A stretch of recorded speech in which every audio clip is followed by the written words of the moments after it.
Nos toca desarrollo.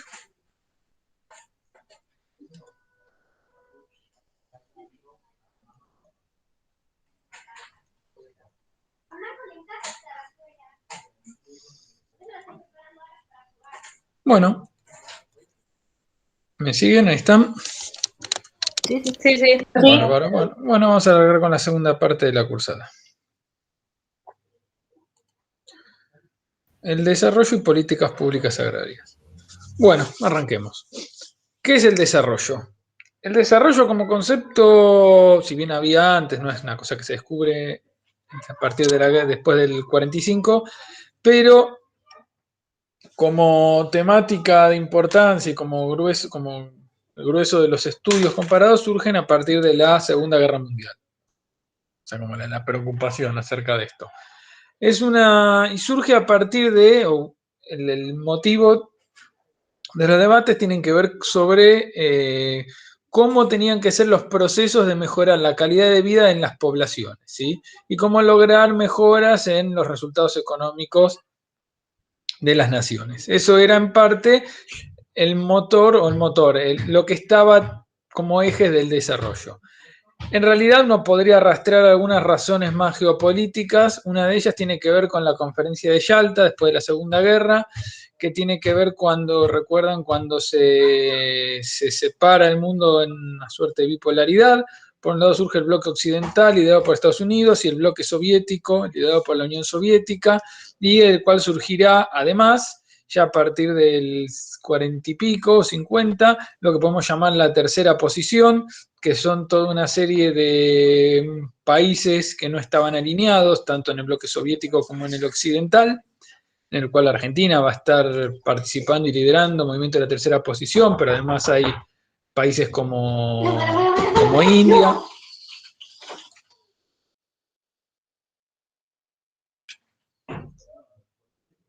Hay varias de estos países, y entonces ahí, más que nada, desde el bloque estadounidense, había dos elementos.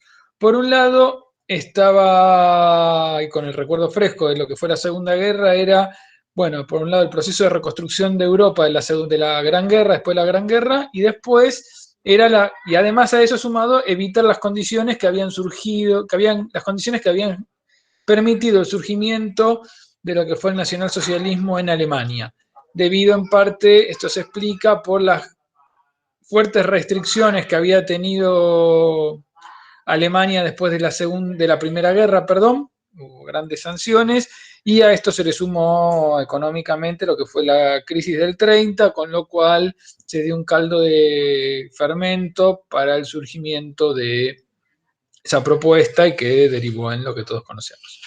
Por el otro lado, la otra preocupación del bloque americano era evitar, en esta Guerra Fría, era evitar los procesos que podían permitir la expansión de la Unión Soviética.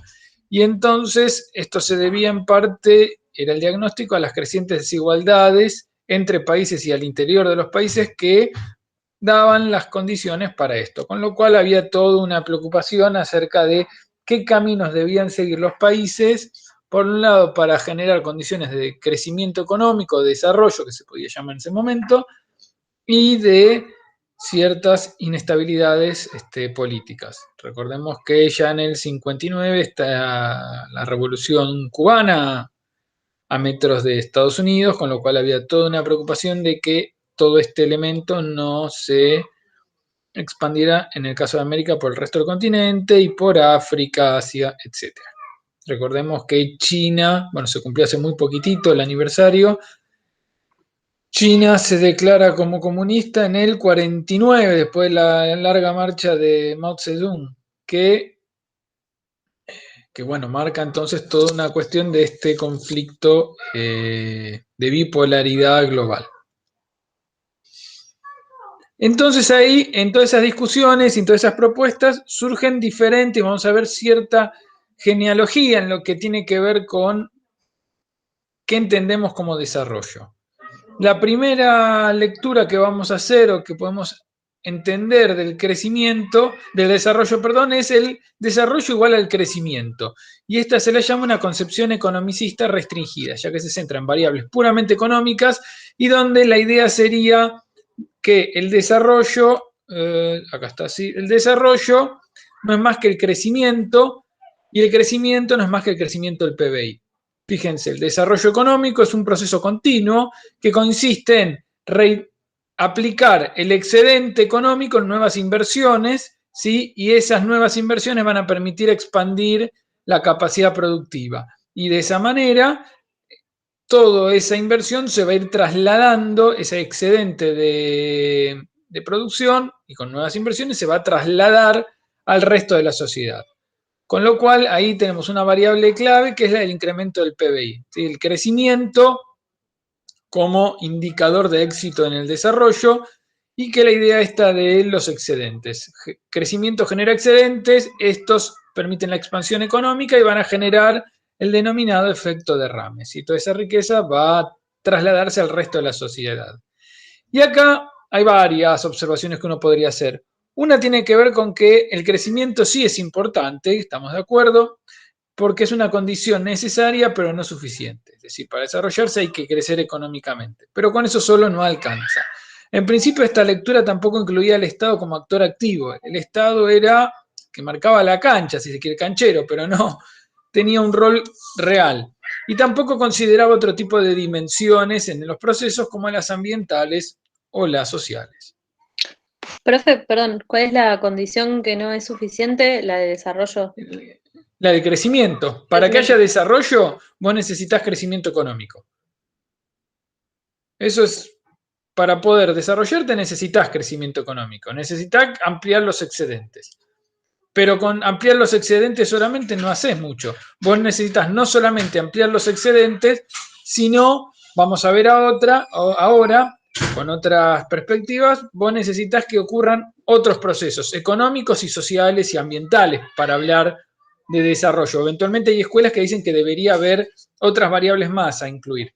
Pero en todas sí necesitas crecimiento. Okay. De ahí ¿está bien? De ahí pasamos a una concepción que la podemos llamar como economicista ampliada. ¿Qué es la economicista ampliada? Consiste que es un proceso de transformación de la sociedad caracterizado por una expansión de la capacidad productiva, lo que vimos recién, pero es la elevación de los promedios de productividad por trabajador, de ingresos por persona, cambio en las estructuras de clases y grupos, en las organizaciones sociales, transformaciones culturales, etc. Y todo esto lleva a una elevación de los niveles medios de vida. ¿Por qué la llamamos ampliada? Desarrollo económico, o sea, el desarrollo sigue siendo mirado a través de un cristal económico, es decir, vamos a mirar variables económicas, pero es ampliado. ¿Por qué? Porque el crecimiento como único indicador de éxito del desarrollo queda acotado. Entonces ampliamos a otras miradas. ¿Cuáles son? Por un lado, y ahí que yo agregaría una más que no está en la filmina, una tiene que ver con el crecimiento económico. Esta ya dijimos como lo anterior. Pero fíjense que después se habla de la elevación de los promedios de productividad por trabajador. ¿Qué significa eso? Eso significa que tiene que haber un proceso de inversión en tecnología. La tecnificación, ¿se acuerdan cuando vimos tecnologías? Una de las tecnologías que son las mecánicas lo que hacen es reemplazar capital por trabajo. Y cuando uno hace eso, lo que hace es aumentar la productividad del trabajo. Es decir, menos personas generan más riqueza per cápita. Con lo cual, eso va de la mano también con el nivel de inversiones en bienes de capital. Con lo cual, crecimiento económico, inversión en tecnología, bienes de capital, y después tiene que haber esto que es, lo que dice acá, distribución equitativa del ingreso. Es decir, tiene que haber una distribución del ingreso lo más justa posible. ¿Qué significa justo? Que haya equitatividad, ¿sí? ¿Esto cómo se mide? A través del índice del coeficiente de Gini. Lo que ven ahí abajo es la curva de Lorenz, que lo que muestra es una diferencia entre lo que podría ser un sistema totalmente equitativo donde todos reciben lo mismo y lo compara con la real, esto lo que hace es dividir la sociedad en deciles, y ve cuál es el nivel de ingreso por decil. Entonces uno puede sacar la diferencia entre lo teórico o lo completamente equitativo y lo real. Y entonces ahí uno va a poder sacar con un coeficiente, que es el coeficiente de Gini, el nivel de equidad que hay en la distribución de un recurso de los ingresos. Y por último, lo que se busca es disminuir o lo que debe, el proceso que debe ir acompañado todo esto es el de disminución de la pobreza, ¿sí? Y para eso tenemos que, una de las cuestiones, y por esto también es económico, es cómo medimos la pobreza. Para eso se utiliza lo que es la canasta básica de alimentos, ¿sí? ¿En qué consiste? Consiste en hacer una encuesta de cuáles son los hábitos X, hábitos alimentarios de una familia tipo, en este caso, por ejemplo, del área metropolitana de Buenos Aires, considerando que todo lo consiguen a través del mercado, y se le asigna un valor. Entonces, se considera pobre toda aquella familia que con sus ingresos familiares mensuales no llega a comprar toda esa canasta básica de productos. En realidad, es una canasta de productos, no solo de alimentos. La de alimentos, la canasta básica, lo que nos muestra es lo que se llama el índice el nivel de indigencia. ¿Sí? Es los que ni siquiera, indigente es aquel que no llega ni a comprar los alimentos básicos. En el de pobreza también se incluyen algunos servicios, ropa, indumentaria. Ojo que una de las cosas que tienen que prestar atención es cuando se hacen comparaciones internacionales. Cómo la pobreza la estamos midiendo con una variable económica, nivel de ingresos para alcanzar compra de ciertos productos. Esto va a depender de el tipo de producto que se compre, la región, los hábitos alimentarios, ¿sí? Y cómo se compone esa canasta. Entonces, lo que uno entiende, entre muchas comillas, como pobre, es una variable que se modifica según las regiones y aún según los países. Con lo cual, si leen en alguna diario, salió la semana pasada esta, una comparación de cuán pobres somos en Argentina con respecto a otros países, yo lo que haría, o lo que yo hago generalmente es tocarme la billetera, porque puede que sean poco ladrones los que están publicando eso o no tienen idea. Por lo general es lo primero. ¿Por qué? Porque es muy difícil hacer este tipo de comparación a nivel internacional de manera seria. Pero entonces, fíjense que son todas variables de carácter económico. ¿Hasta acá estamos? Sí. Después sigue el desarrollo ya, bárbaro, como un proceso complejo. ¿Qué significa el desarrollo como un proceso complejo? Se lo considera el desarrollo como un proceso complejo porque es integral. ¿Qué significa integral? Que abarca todos los ámbitos de la sociedad. Es histórico.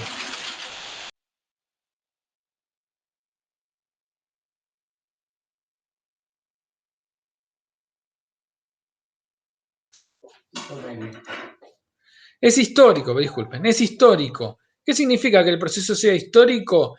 Que, por un lado, cada sociedad tiene su trayectoria, su proceso histórico particular que va a determinar sus respuestas futuras, ¿sí? Entonces ahí hay una cuestión que es los procesos de desarrollo no son trasladables ni entre países ni en épocas. Es decir, uno puede estudiar qué acciones tomaron ciertos países o ciertos bloques regionales para poder lograr mejoras en las condiciones de vida, pero sirven como enseñanza, pero no son trasladables. No podemos copiar ni lo que hizo Noruega, ni Estados Unidos, ni Singapur. Esa es otra cuestión. Como no son replicables, sí uno puede ver ciertas enseñanzas en los procesos, pero no es que nosotros podemos ser ni Noruega, ni Singapur, ni Estados Unidos. Somos Argentina en el 2021. Con lo cual, eso es otra cuestión importante. La otra cuestión es que el desarrollo es un proceso continuo. ¿Qué significa esto? Que no existen ni puntos de partidas o de llegada en el desarrollo. Se trata de acciones constantes y continuas en pos de una mejora de condiciones de vida esperadas, pero no es que llega un momento que uno dice, ya estoy desarrollado. Siempre se van modificando cuestiones en la agenda pública del desarrollo. La otra cuestión es que es un proceso esencialmente político. ¿Qué significa político? Que, y acá en la formulación, la diferenciación anglosajona, que en nuestro idioma no lo tenemos, que diferencian entre policy y politics. Policy son las políticas públicas, politics lo que podríamos llamar política partidaria. Cuando nosotros hablamos de que es un proceso político, estamos hablando de policy, de políticas públicas. Es decir, el desarrollo requiere o es insoslayable la presencia del Estado, por acción o por omisión, pero el Estado es un actor fundamental, ¿sí? Entonces ahí es donde surge la importancia de la formulación de políticas públicas. Por otra parte, es un proceso complejo. ¿Qué significa que los procesos sean complejos? Que no son ni lineales ni unidireccionales. No es una línea que nos lleva siempre, sino que está lleno de idas, venidas, procesos de auge, depresiones. Es decir, hay toda una serie de condicionamientos y de devenires históricos que lo hacen complejos en su evolución. La otra cuestión de los procesos complejos es que son sujetos sociales heterogéneos los que componen la sociedad y que muchas veces tienen experiencias y visiones encontradas.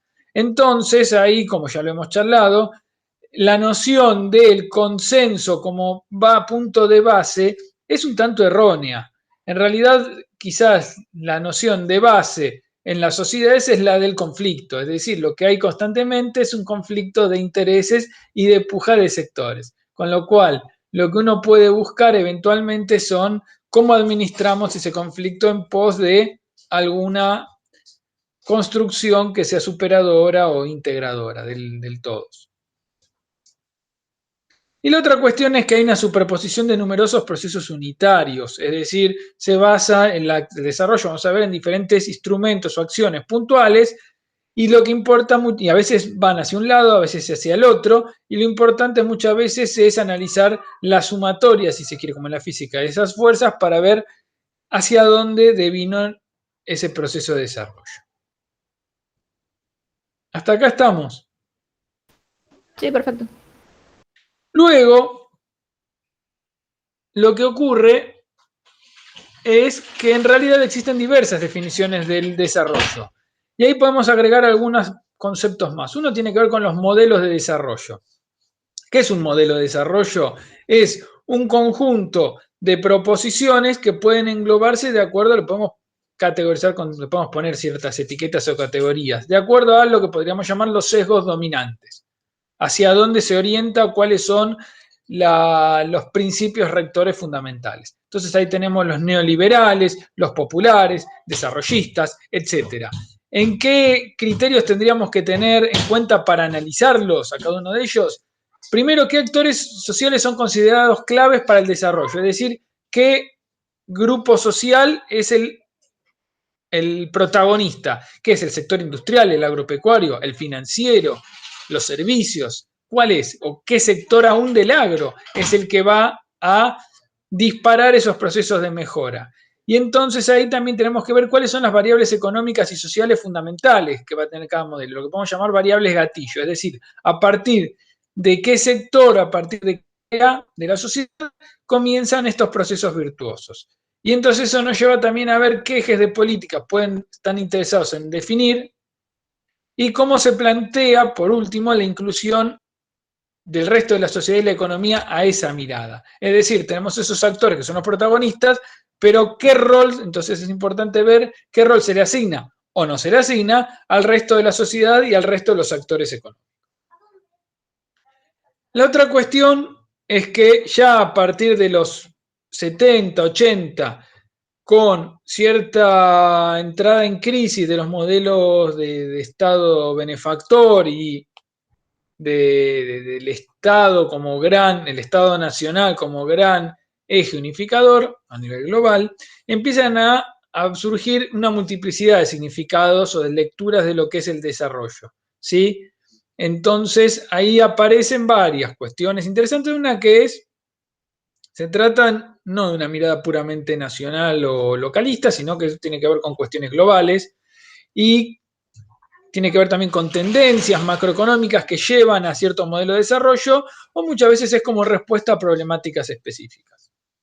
Y entonces esto nos lleva a una fragmentación del concepto del desarrollo, ¿sí? Y muchas veces lo que termina pasando es que hay una focalización o se centra el desarrollo en cierta dimensión particular, que es la que vamos a ver algunas de ellas ahora. Primer concepto, ¿qué es el desarrollo sostenible? El desarrollo sostenible surge a partir de una reunión en Naciones Unidas, a partir de una comisión que coordinaba la primer ministro noruega, Gro Brundtland, y se genera un informe llamado Nuestro Futuro Común, me imagino que en su su carrera lo han tenido que estudiar o lo han escuchado hablar, Our Common Future, que plantea ciertas restricciones al desarrollo, ¿sí? O sea, al desarrollo como crecimiento económico ilimitado. Y lo que plantea es, introduce la variable ambiental, ¿sí? Esta es una de las primeras veces que a nivel documentos globales aparece esta variable. En realidad, ya en Argentina, en la carta a los argentinos del año 2000 del general Perón, él ya va a trabajar esto y lo va a plantear la cuestión ambiental como la variable que va a ser, dice él, va a ser la cuestión de los conflictos del siglo XXI, el ambiente, y es donde tenemos que focalizarnos. Un poquito de tiempo después va a salir el informe Brundtland, hay también de la Fundación Bariloche, con Amílcar Herrera, un proyecto lo llaman el modelo de desarrollo latinoamericano, que también plantean ciertas cuestiones ambientales, un poco en consonancia con el Brundtland, como respuesta en realidad a esto, aún con una mirada un tanto optimista, tecno-optimista. ¿Qué es lo que es el desarrollo sostenible? Es la posibilidad de asegurar la satisfacción de las necesidades del presente sin comprometer la capacidad de la futura generación. ¿Sí? Satisfacer nuestras necesidades sin comprometer las futuras generaciones. Y ellos lo que nos hablan en esta perspectiva es lo que son las herencias de capital. Es decir, ¿qué son las herencias de capital? Es el stock de capital que le dejamos a las generaciones futuras. Y que el criterio debería ser que no deberíamos dejarle a las generaciones futuras un stock menor al que ya tenemos.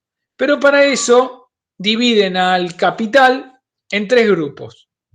El capital económico, que son los bienes ya objetivados de la naturaleza, o sea, convertidos en mercancías o en productos, maquinaria, casas, edificios, etc.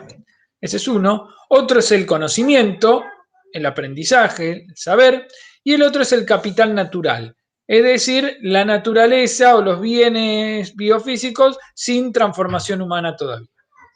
Y entonces a partir de esto surgen dos derivaciones de sostenibilidad. Por un lado tenemos una perspectiva que podemos llamar débil, una escuela débil, que lo que dice es que la sustentabilidad es fundamental, pero hay que mantener la herencia de capital. Sin embargo, no es importante la forma en que se transmite dicho stock. Es decir, los stocks son intercambiables.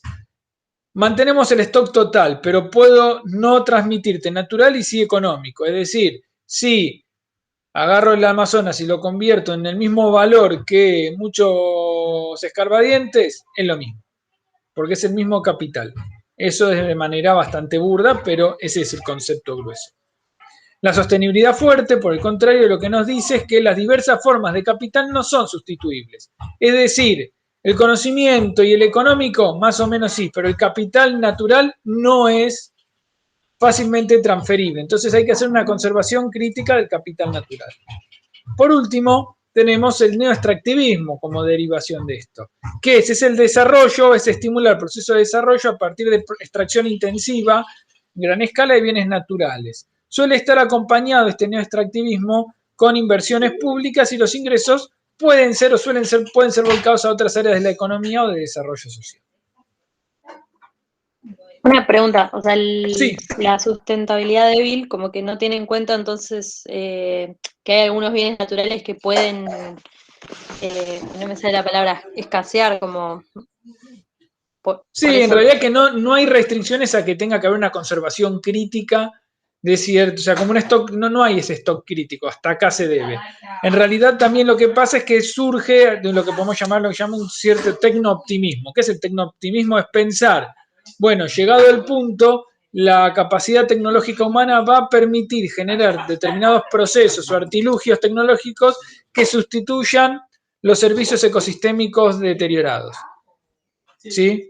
Entonces, es por ejemplo lo que se está planteando ahora en parte con el debate de cambio climático. Es decir, podemos seguir avanzando en las emisiones de dióxido porque cuando las papas pelen vamos a generar algún mecanismo que va a disminuir eso a umbrales tolerables a nivel planetario. Sería eso. ¿El capitalismo verde podría entrar ahí? Sí, o pasa que el capitalismo verde o el greenwash, el crecimiento verde en realidad, green grow, ¿saben lo que es el crecimiento verde? ¿O el capitalismo verde? No, No. eso lo vemos en otra materia en realidad. El capitalismo verde, o como lo llaman algunos, el lavado verde desde otra perspectiva, lo que concibe, esto tiene que ver con las cuestiones de cambio climático, emisiones, etcétera. Que es posible mantener los esquemas de acumulación capitalista actuales y de aprovechamiento, es decir, los ciertos patrones, los modelos de desarrollo actuales, pero reemplazando las actividades fuertemente contaminantes por aquellas que tienen bajo impacto, ya sea por la introducción de tecnologías que disminuyen o eliminan las emisiones o por el reemplazo de acciones contaminantes económicas por mayor peso de los servicios. Entonces, de esa manera, uno podría mantener el patrón de crecimiento, pero ya desacoplándolo de las emisiones. ¿Por qué? Porque hay una correlación directa entre crecimiento económico y emisiones de dióxido. Es una correlación perfecta, justa muy bien. Con lo cual, a ver, un cachitín.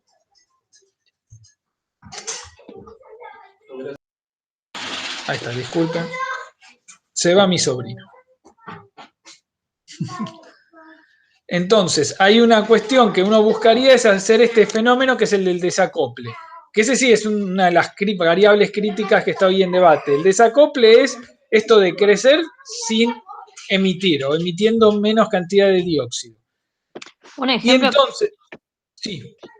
perdón que te interrumpa, pero justo habías dicho lo de las emisiones y me acordé de toda la discusión en relación a la extracción del litio, que quizás es como una forma de transición energética que hace que, bueno, que Sí. dejemos de depender del combustible fósil y de las emisiones, pero que también tiene un lado B, digamos, ¿no? Como, Bueno, no sé ahí si hay entienden lo otro, ahí hay otro debate, para no irnos después por la rama, eso yo lo doy en otra materia, pero tiene que ver con con los trade-offs, que son los intercambios, es decir, ahora está medio en auge ese debate, que tiene que ver con, podríamos llamar una mirada de desarrollismo económico a ultranza, que es independiente de los colores hasta políticos, les diría, y una mirada que algunos lo llaman de manera despectiva el ambientalismo bobo, yo tengo otra forma de llamarlo, pero tiene que ver una mirada de la conservación extrema. Entonces, entre esos dos grandes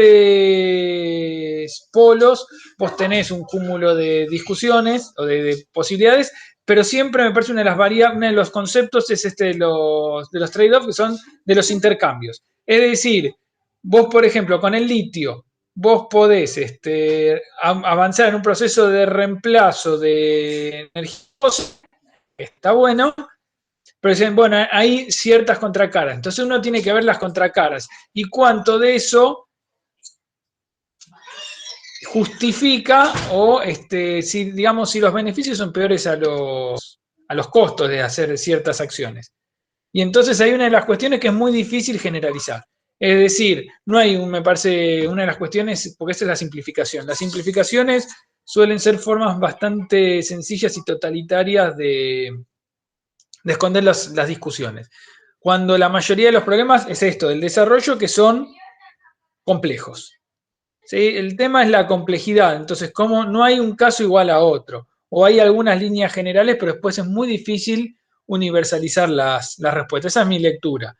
Pero entonces y también hay en cierta cuestión, podemos hablar de las responsabilidades vinculadas políticas de el cambio climático y el desarrollo. Es decir, cuando se nos presenta que todos somos los países, somos responsables del calentamiento global, y eso es un poco patear la pelota fuera de la cancha o hacerse, hablamos en criollo, hacerse el boludo. ¿Por qué? Porque si el 40 más, ¿cuánto? El 60, 70% de las emisiones del calentamiento es responsabilidad de 3, 4 países o 3, 4 grandes bloques, entonces los que deberían tomar las decisiones de acortar rápidamente y drásticamente no somos nosotros, claramente. Son 3 o 4, Estados Unidos, Europa, China, India. El problema es que como hay una correlación muy fuerte entre desarrollo y emisiones, con estos patrones tecnológicos, significa que no hay que crecer. Y no crecer significa crisis. Entonces ningún país está dispuesto a atravesar una crisis abrupta, como la peor que la de la pandemia, por motus propio. Es decir, ninguno tiene afán de pegarse tiros en el pie. Con lo cual es una discusión conflictiva. No es sencilla. ¿Pasamos a la otra? Sí, gracias. Bárbaro. Sigamos por desarrollo local. El desarrollo local como concepto va a surgir a principios de los 90, ya con el surgimiento de los modelos, con el auge de los modelos liberales a nivel global, donde el Estado como agente central entra en crisis, ¿sí? En la planificación de desarrollo, empiezan a verse ciertos modelos alternativos.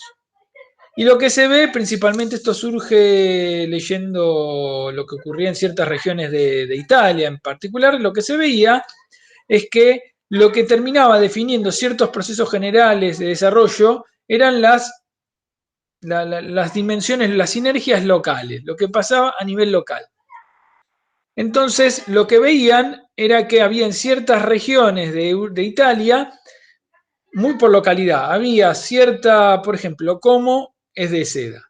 Entonces, veían que en Como, en la ciudad de Como, había, pero allá históricamente, habían evolucionado muchísimas empresas, pymes, que trabajaban el tema seda y que habían generado, por ejemplo, en Biela con lana, en Bérgamo con calzado, en otros con muebles. Lo que ocurre es que se ve que se habían generado polos de muchas empresas que no competían entre sí y que habían generado también el surgimiento de proveedores también recontra especializados y mano de obra también súper especializada, con escuelas técnicas muy formadas para abastecerlos. O sea, se daba un cierto clima de crecimiento y de especialización que hacía que las empresas en sí no competían entre ellas, sino que lo que hacían era que generaban que una región fuese altamente competitiva, ¿sí? Con respecto a otras, pues están muy especializadas y tenían como la excelencia en puntos muy temáticos. Seda, lana, muebles, calzado, textiles de aquí, vidrio, o sea, cosas, máquinas de determinado tipo, cosas muy específicas. Entonces lo que se plantea y lo que se empieza a ver es que en realidad lo que habría que hacer es generar que los objetivos del desarrollo surjan del consenso, del acuerdo entre los actores sociales y económicos de un territorio. Es decir, para definir hacia dónde se quiere ir hay que sentar a los actores sociales, a los empresarios, a las escuelas, etcétera, y tiene que haber una articulación entre esta sociedad civil y el Estado, ¿sí? Y entonces la definición del desarrollo surge a nivel local. Y es importante esta dinámica de que se da en la escala de la cercanía. ¿Cuáles son las críticas que podemos hacer? Por un lado, que por más que hagamos cosas a nivel, bueno, argentino, tenemos por ejemplo el caso más emblemático, es la ciudad de Rafaela, en Santa Fe, con empresas que capacidad de competir a nivel de punta, ya sea de metalmecánica, de autos, está la de Essen, bueno, hay varias recontra exitosas que tienen modelos de desarrollo local muy activos. ¿Cuáles son las críticas? Que hay una dependencia, por más que hagamos las cosas locales, va a seguir habiendo una dependencia de las políticas macroeconómicas. Es decir, lo que te va a terminar fijando la agenda es lo que pasa a nivel macroeconómico, por más que hagamos las cosas bien a nivel local. Y la otra cuestión es que esta meneada búsqueda del consenso en realidad esconde la mirada de los actores más fuertes. Siempre cuando se buscan estas cuestiones, tiende a primar a aquel actor que está en mejores condiciones. No es una mirada integradora y para todos igual. ¿Sí? Luego no es luego, hay otra mirada que es la del desarrollo humano. ¿Qué es el desarrollo humano? Bueno, el desarrollo humano es una perspectiva que plantea el PNUD, el Programa de las Naciones Unidas para el Desarrollo, que considera que el desarrollo no debería ser más que el proceso de ampliación de las opciones de las personas. Y entonces ellos trabajan con lo que se llama un índice de desarrollo humano. Entre las variables, una es esta de crecimiento, el PBI per cápita, la longevidad, que te da una idea del nivel sanitario, y el nivel educativo, por nivel cultural. Y entonces clasifican las regiones, los países en desarrollo humano, nivel de desarrollo humano, DH alto o DH bajo, etc. Entonces Argentina, fíjense que tiene un nivel de desarrollo humano mediano a alto, con la particularidad que si uno se fija y uno amplía más el zoom, siguen las heterogeneidades, es decir, lo que vemos todo verde, si uno compara norte de Santiago del Estero, sur de Formosa, va a tener niveles de desarrollo humano por ahí más cercanos a África, y si uno compara la zona del Barrio Parque de Capital Federal, tiene cercano más a Noruega, si uno quisiera. Entonces, fíjense que las heterogeneidades aún o si lo vemos solamente en Capital Federal, tenemos la gran división que es la Rivadavia, que divide para un lado el sur con niveles de desarrollo mucho más bajos humanos que lo que está de Rivadavia al norte. Luego tenemos otra lectura de lo que es el desarrollo, que es el desarrollo rural, donde aparece una concepción geográfica ya, ¿sí? Y esto, ¿por qué? Porque aparece cierto medio geográfico que es lo rural, como opuesto al urbano. Y surge de una teoría sociológica que es la de las nuevas ruralidades, donde lo importante es que, para que se lleven, es que lo rural como espacio geográfico trasciende a lo puramente agrario. ¿Qué es lo agrario? Lo que tiene que ver con la producción agropecuaria. Y lo rural, como mundo, trasciende lo puramente agropecuario. ¿Por qué? Porque lo rural tiene múltiples funcionalidades. Por un lado, sirve como residencia, no solamente se produce soja y se crían vacas, sino que hay gente que vive ahí, hay gente que produce, pero que produce producción agropecuaria, pero también hay fábricas en el mundo rural. Hay algunas que son vinculadas a lo agropecuario, queserías, por ejemplo, frigoríficos, faenadoras, pero también hay, por ejemplo, quien va por Ruta 9, van a ver que está la fábrica Toyota cerca de la Ruta 9, y esa es una zona ya rural, con lo cual hay fábricas, hay cuestiones artesanales, hay servicios también. Y hay también turismo, es decir, el mundo rural es más amplio que lo puramente agropecuario. Y lo agropecuario es más amplio que solo las cadenas productivas, ¿sí? Por otra parte, no hay que considerar lo urbano y lo rural como compartimentos estancos, sino que hay un constante flujo comercial de bienes y servicios, de personas, ¿sí? De recursos humanos, que dependiendo de las zonas tienen una intensidad más o menos variable. Y también tiene que ver con que la ruralidad, cuando se hacen procesos de desarrollo, tienen que contemplar lo rural, tienen que entenderse que lo rural contempla otras formas de vida, de cómo se organiza socialmente las personas y que exceden puramente lo que es la producción agropecuaria, ¿sí? Entonces, el desarrollo agropecuario, el desarrollo rural no puede solo acotarse a la producción agropecuaria, sino que tiene que contemplar la expansión de los servicios sociales esenciales. ¿Cuáles serían?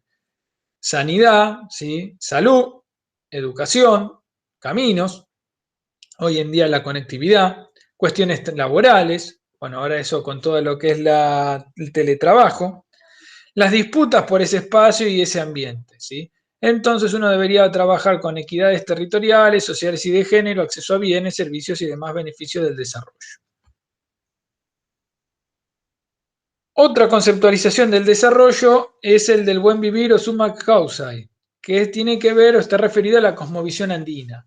Está plasmado, por ejemplo, en constituciones como la de Ecuador y Bolivia, que plantea que la existencia plena de las personas se dan en los marcos comunitarios, es decir, la persona se expresa en todo su potencial cuando está rodeado de personas. Y entonces agrega ciertas variables, la de la reciprocidad, la interrelación, la complementariedad y la armonía entre seres humanos y el entorno biofísico.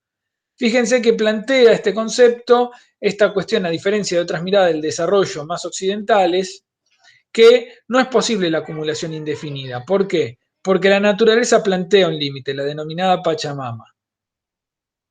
Y entonces también agregan otra cuestión que plantea que es fundamental en la existencia humana, que es la dimensión de los cuidados humanos. ¿Sí? Entonces aparecen ciertos satisfactores.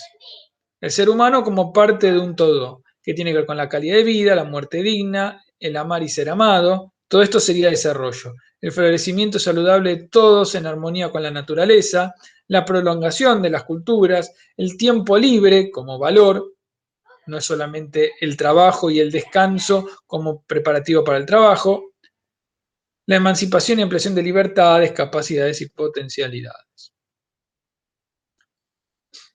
Por último, el que vamos a ver es el desarrollo con enfoque de género, que si bien ya parte de los 70, en los últimos años, en la última década, tuvo mayor preponderancia.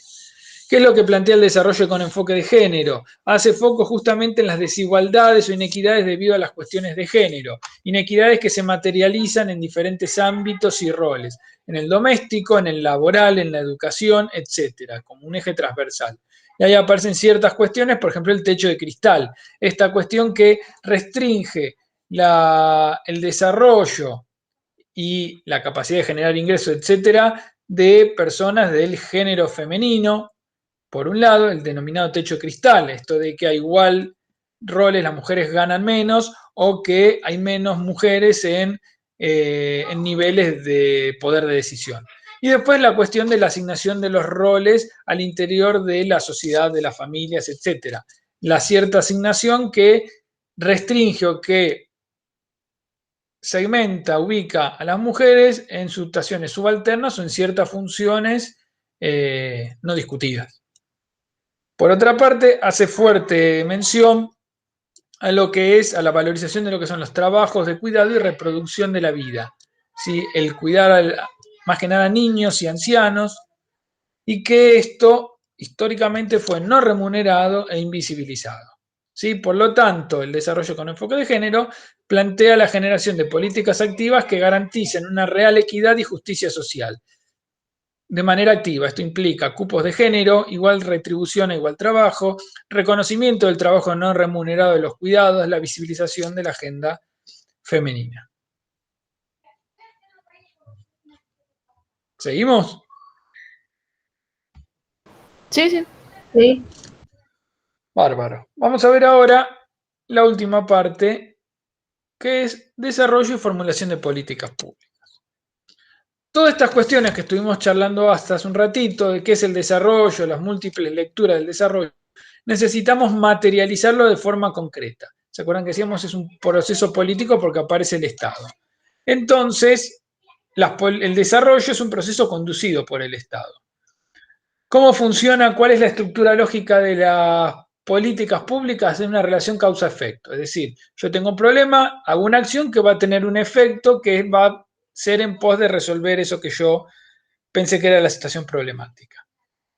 ¿Cómo lo hago? A través de las políticas públicas, que no son más que el conjunto de decisiones y acciones que emprende el Estado. ¿Sí? Se le da cierta racionalidad, como a través de la planificación. Y la planificación lo que busca es obtener un resultado o un objetivo. Con lo cual la política pública es cómo se materializa el Estado en movimiento. ¿Cuáles son los niveles normativos jerárquicos que regulan las políticas públicas? El marco que constriñen, que engloban. Por un lado tenemos la Constitución, la que nos plantea el funcionamiento jurídico general de nuestro país a través de las constituciones nacionales y provinciales. Luego tenemos leyes específicas, nacionales y provinciales. Recuerden que los bienes naturales son potestad de las provincias. Nos dan las leyes, los marcos generales de cada acción y van a requerir lo que se llama un decreto reglamentario, que lo que plantea es un poco la letra chica o el ajuste de cómo se va a implementar eso. ¿Sí? En los decretos reglamentarios, las leyes las sancionan, la Constitución la sancionan las asambleas constituyentes. Las leyes específicas las sancionan las cámaras, los poderes legislativos nacionales y provinciales. Los decretos reglamentarios salen de los poderes ejecutivos nacionales y provinciales y que definen lo que se llaman las autoridades de aplicación, es decir, quién va a llevar a ser el responsable que se aplique esa ley, que se lleve adelante. Y va a definir este decreto reglamentario los reglamentos que ajustan la operatoria. Por último, tenemos las resoluciones o reglamentos específicos que los hacen los organismos competentes y dan las definiciones operativas específicas y concretas de cada acción. Bueno, ¿cómo se construyen las políticas públicas agrarias? El primer punto, vamos a ver que no es aleatorio, que es un círculo, es la identificación y definición de los problemas. El que haya un problema, en principio, no es condición suficiente para que haya una política pública. ¿Por qué? Porque hay múltiples problemas. El tema es que tiene que pasar ese problema a lo que se llama la agenda pública. Se lo considera un problema público, un problema sobre el cual el Estado y la sociedad está preocupada, interesada en que se resuelva. Entonces aparece en la agenda pública. A partir de eso se identifica el problema. El segundo paso es, se formulan qué alternativas hay de solución. Entonces ahí van a derivarse lo que se llaman los objetivos, estrategias y metas.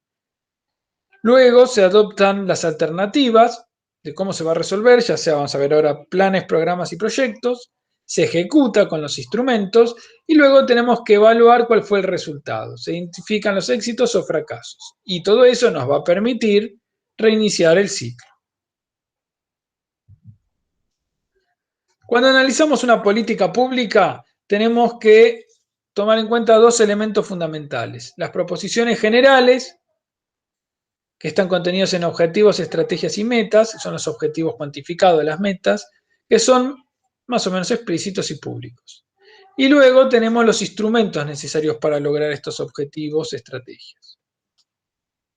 Dentro de los objetivos, bueno, vamos a definirlos primero. ¿Qué son objetivos? Son los resultados o condiciones que queremos lograr en un momento histórico como consecuencia de nuestro proceso de desarrollo, parte del proceso de aplicar políticas públicas en un periodo X acotado. Y entonces tenemos tres grupos de objetivos. Objetivo principal son pocos, son los de máxima jerarquía y conducen el proceso. Nos marcan, si se quiere, nuestro horizonte de hacia dónde queremos ir. Generalmente son grandes enunciados. Por ejemplo, eliminar el hambre o eliminar la pobreza, pónganle. ¿Sí? Que sabemos que no los vamos a resolver ni en el corto ni en el mediano plazo, pero que nos permiten orientar el rumbo de los procesos. Luego tenemos objetivos intermedios, que son resultados y condiciones a alcanzar por nuestras políticas. Son más numerosos y detallados y todo el conjunto nos marcan la estrategia, es decir, el camino, el cómo queremos lograr eso que planteamos ahí en el horizonte. Recuerden a Galeano, eso de que la utopía es como el horizonte que avanza y se mueve. ¿Para qué sirve entonces? Para caminar, aunque no lo alcance. Más o menos es eso, digamos. El principal no lo vamos a alcanzar, pero nos marca el camino hacia dónde queremos ir. El intermedio es el camino en sí. Y después tenemos los objetivos instrumentales, que son las derivaciones, que nos dan, si se quiere, las tácticas. ¿Qué técnicas vamos a hacer para lograrlo? Fíjense, un ejemplo. Objetivo principal, eliminar la pobreza rural. 1.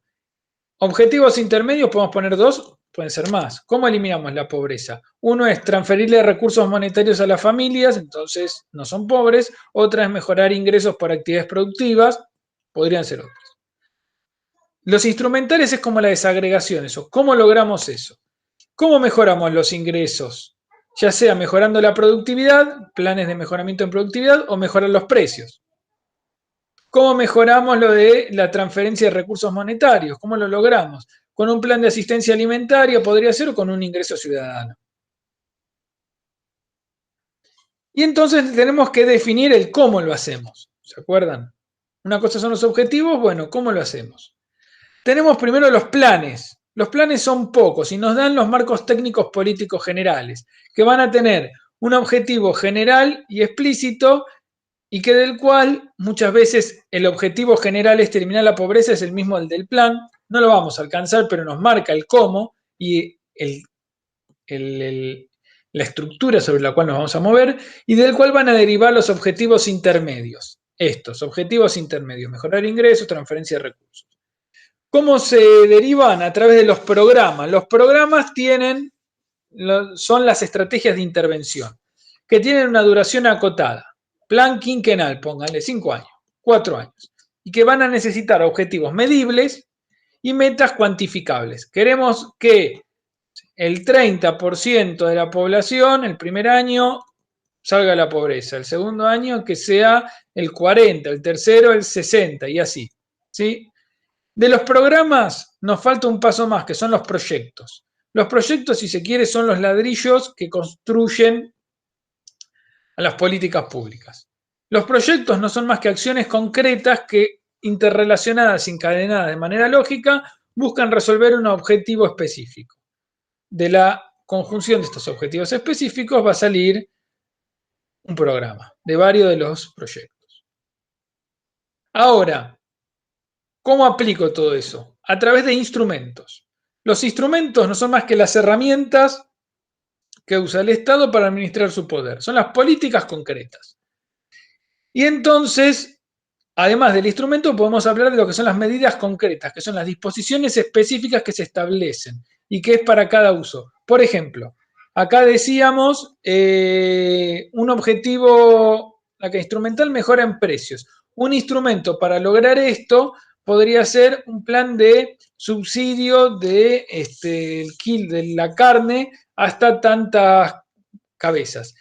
Ese es el instrumento. Ahora, la medida concreta sería decir, el detalle preciso. Se va a dar un subsidio de 30% por encima del precio pagado a todos aquellos que faenen tales categorías de animales, que tengan una cantidad, un rodeo de hasta 50, 500 vacas, póngale, y que sean de determinadas categorías. No quedan incluidos ni los toros ni las vacas viejas, sino solamente vaca, vaquillón, etc. Novillo. Entonces, fíjense, es muy específico. Y después tenemos los campos de intervención, que son las áreas donde vamos a intervenir. El campo de intervención puede ser de estímulos económicos, hacen referencia a los procesos de producción, por ejemplo, créditos orientados, recursos y técnicas de producción, estructurales, que tienen que ver con la base estructural, es decir, los campos de intervención estructurales tienen que ver con la tierra, el capital y trabajo. Un ejemplo es, por ejemplo, planes de colonización. O de movilización social, que se centra en la organización social y acción política de los sujetos agrarios. Ejemplo es procesos de capacitación y organización. Por ejemplo, planes de formación de cooperativas. Por último, como elemento, surge el del monitoreo y evaluación. El monitoreo son las acciones de seguimiento que se hacen durante el proceso de ejecución, que pueden ser cuanti o cualitativas, y nos sirven para ajustar acciones, para lograr objetivos. Nos permiten, como suerte GPS, corregir el rumbo para ver por dónde estamos andando. Y la evaluación es la que se hace al final, ex post, y lo que vemos es cuánto se logró de los objetivos planteados originalmente. Y queremos ver, además, con la de impacto, ver qué efectos tuvimos, directos e indirectos. Bueno, preguntas.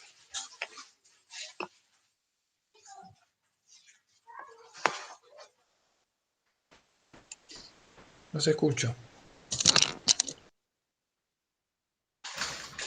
Por mí bastante claro. Sí, igual, no tengo muchas preguntas. ¿Alguna pregunta? Sí, hola, ¿se escucha? Sí, perfecto. Bueno, empezaste diciendo, ¿no? Somos Argentina en el 2021, o sea, si miramos acá, digamos, puertas adentro, hablas de políticas públicas y de actores sociales clave y del desarrollo territorial, ¿no? O sea, como estoy tratando de vincular. Considero que estamos como en una etapa de neoextractivismo,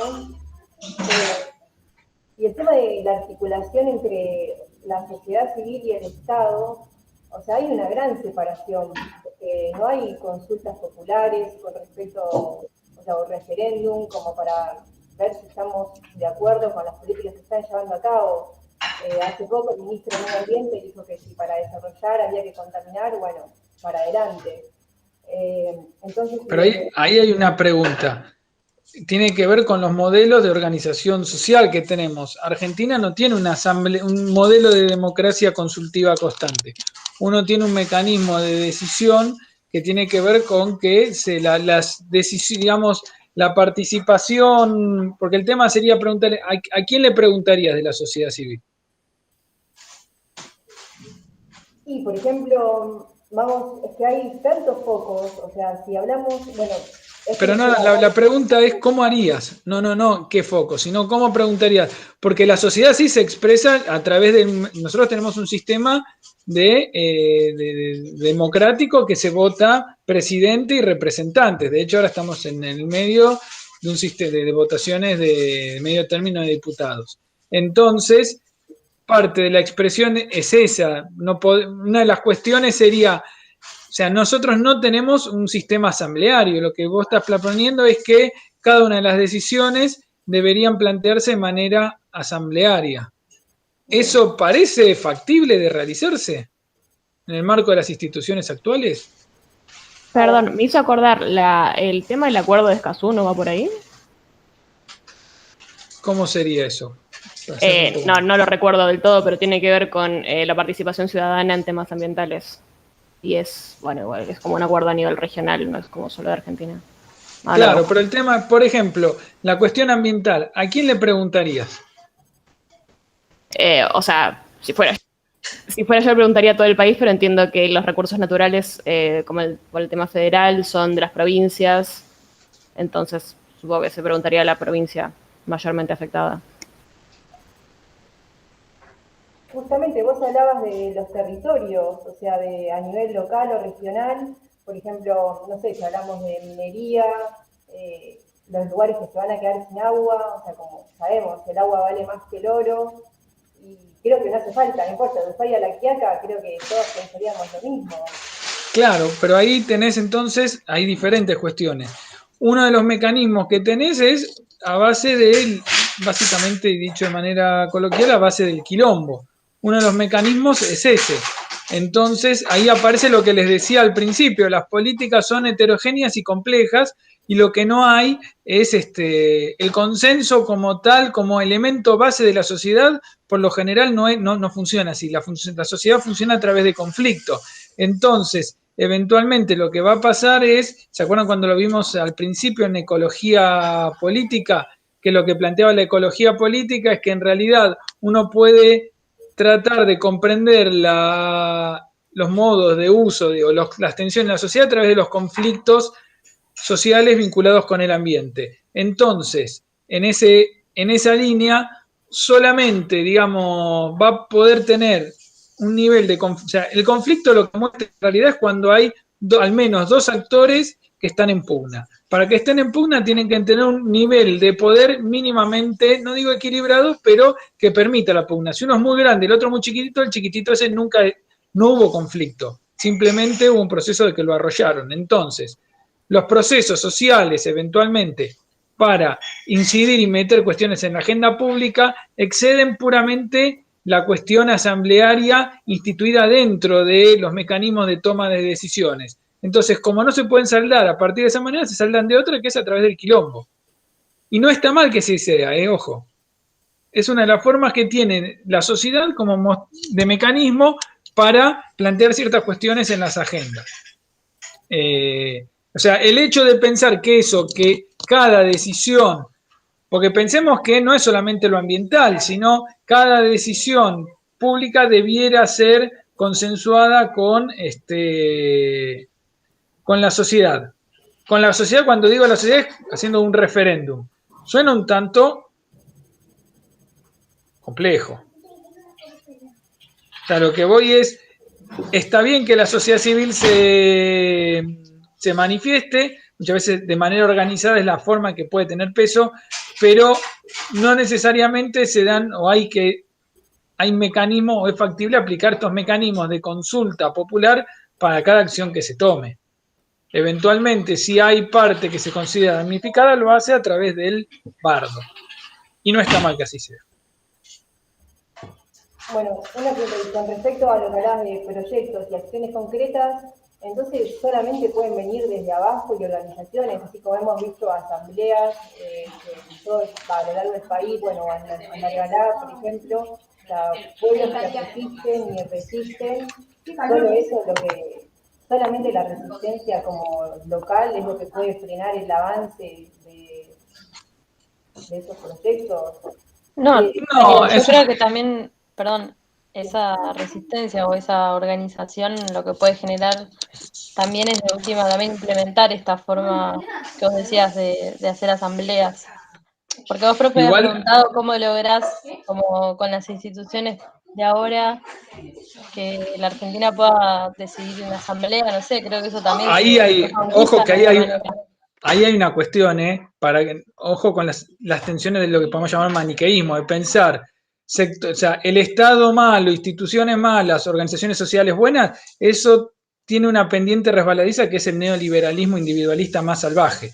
Entonces, ojo con eso porque también es pensar que el Estado es monolítico, que no tiene transformaciones y como les decía, lo que ocurre es que el Estado y las políticas públicas son extremadamente complejas y heterogéneas y llenas de vueltas y de contramarchas. Entonces, ni todos los que hacen asambleas, ni todas las organizaciones sociales de base son, entre comillas, buenas, ni todo el Estado siempre es malo. Entonces, de hecho, hay ciertas cuestiones también y esto con los años se ha aprendido, que hay ciertas cuestiones del saber, si se quiere, experto, que muchas veces no se maneja y que eso hay que también tenerlo en cuenta para agregarle más complejidad a las cosas. Si fuese tan fácil sería sencillo, o sea, el Estado malo, organizaciones de la sociedad civil buenas, es un error también.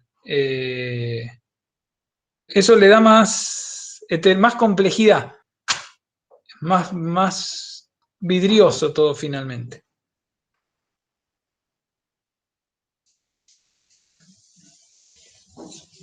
Hola, hola. Ahí sí, pensé que se había cortado. Es como o sea, entiendo lo que decís, pero o sea, también es como que se sabe que este modelo, o sea, capitalista, como que no es compatible, o sea, como sin justicia ambiental no va a haber justicia social, y me refiero a todo, o sea, desde los recicladores, los de los territorios originarios, o sea, los pueblos originarios, y si vemos que el Estado, que es quien toma las decisiones principales, viene apuntando hace años, con la soja, con, no sé... Pero es el Estado, de vuelta, ahí tenés varias cuestiones. Ahí tenés una primera cuestión que es asignar, o sea, también yo una cosa que trato de esquivarle es la mirada, esa es una mirada que es también un tanto, dos cosas, o cándida o un poco mágica, o sea, pensar que el Estado es el que define, no, porque el Estado es ojero y no sé qué, esa es una mirada hasta un punto cándida. El Estado hasta un punto regula, pero tiene una mirada un alcance muy limitado el Estado dentro de los procesos macroeconómicos. Si todo fuese resuelto fácilmente por el Estado, se hubiese sido modificado, no habría, o sea, no pasa por ahí. Y eventualmente el Estado como tal, el Estado es un conjunto de estructuras colosal y descomunal, todo lo que podemos llamar el aparato burocrático, que también está lleno de conflictos, de disputas y de tensiones al interior. Entonces ya cuando hablas de el Estado con grandes trazos, es un concepto hasta vacío en un punto. Esa es una. Segunda, gran parte de las trayectorias económicas que lo hemos estado charlando es pensar la organización, la economía, la estructuración económica social como un flujo. El Estado lo que puede tratar es tratar de canalizarlo hacia ciertos lados, pero el fluido son los individuos con sus acciones y vos tratás de canalizarlo, no mucho más. Y la otra cuestión es, esta cuestión si quieren podemos hablar, lo de la soja. Es necesario modificar o tratar de transformar el patrón de desarrollo agrario en nuestro país. Ahí coincidimos. Ahora la pregunta es, ¿qué, hacia dónde y cómo? Como bien dijiste vos, estamos en Argentina 2021. Tenemos una crisis en parte basada por la falta de dólares y el potentísimo endeudamiento que tenemos en la actualidad. Entonces, la pregunta es, ¿de dónde sacamos los dólares? No dentro de 10 años, de aquí a 6 meses. Hay que pagar los pagos de la deuda. ¿Dónde salen los dólares? Sí, entiendo. Pero la deuda también fue algo que se contrajo también sin consultar al resto de la población. Ah, eso sí. Y yo creo que mi mirada, esperen que voy a dejar de grabar. Yo creo que a los